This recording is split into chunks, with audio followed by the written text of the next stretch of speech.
Yan po, ngayon tayo ay mag-aaral ng Systematic Theology.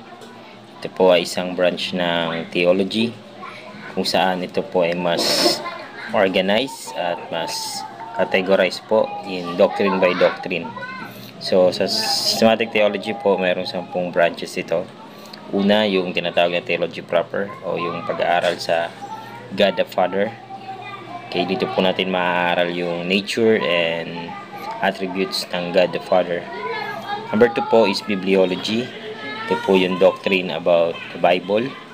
Ito yung malalaman kung paano nakarating sa atin yung Bible mula po sa mga apostol hanggang sa panahon po natin ngayon.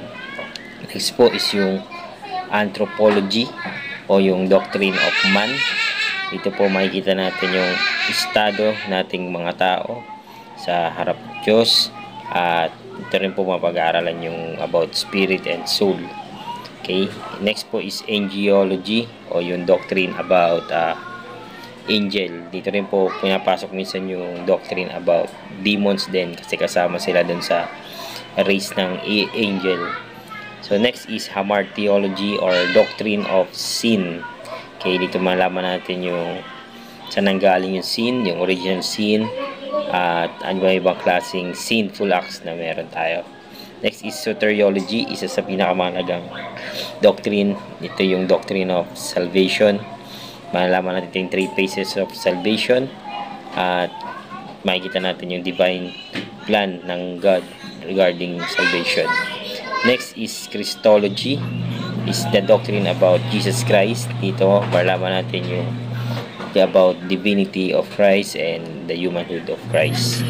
Next is ecclesiology or doctrine about church. Dito malaman natin kung paano o kailan itatag ang church, ano yung government structure ng church sa panahon ng apostles.